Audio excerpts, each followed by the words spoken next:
కాశ్యపాన్వయ సంజాతం నారాయణపదాశ్రితం శ్రీమన్నారాయణం వందే యతీశ్వరశ్రియాజుషం భారద్వాజాన్వయే జాతం కేశవార్యగురోసుతం నారాయణకృపాపాత్రం వరదార్యమహం భజే. జై Srimannarayana. Real flick devotional channel చూస్తున్న ప్రేక్షకులకి శుభోదయం. ఈరోజంతా కూడా మీకు మంచే జరగాలని, ఈ శరన్నవరాత్రి ఉత్సవంలో భాగంగా అమ్మవారి అనుగ్రహము మీకు అందరికీ ఉండాలని కోరుకుంటూ ఈరోజు పంచాంగ వివరణ మనం తెలుసుకోవడానికి ప్రయత్నం చేద్దాం.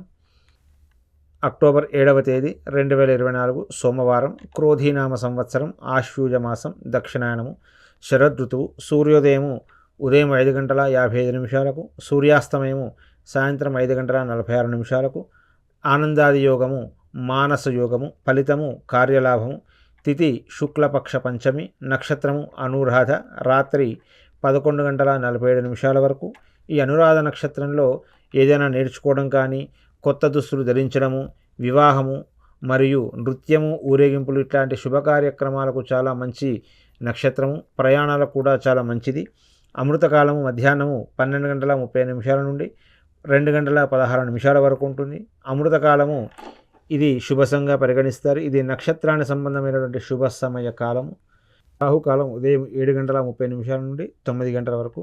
రాహుకాలం ప్రతిరోజు సుమారు 1:30 గంట సమయం ఉంటుంది. ఆ సమయంలో చేసే పనులకు ఆటంకం కలుగుతుందని నమ్ముతారు కాబట్టి ఈ సమయంలో ఏ పనులు కూడా చేయకుండా ఉండడం చాలా మంచిది.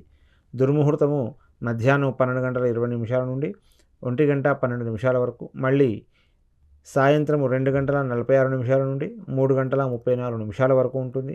ఈ దుర్ముహూర్తంలో కూడా అశుభంగానే పరిగణిస్తారు కాబట్టి ఈ సమయంలో కూడా ఏదైనా కొత్త పనులు ప్రారంభం చేయడము, ప్రయాణాలు చేయడం ఇవేవి కూడా చేయకుండా ఉండడం మంచిది. వర్జము రాత్రి నుండి ఉదయము 5:39 వరకు. వర్జం అంటే విడివ తగినది అర్థము. ఈ సమయంలో కూడా ప్రయాణాలు చేయడము, ఏదైనా శుభకార్యాలు చేయడము ఇవేవి కూడా చేయకుండా ఉండడం మంచిది. వర్జం వెళ్ళిన తర్వాత మీ కార్యక్రమాలు చేసుకోవాల్సిందిగా సూచిస్తూ జై శ్రీమన్నారాయణ.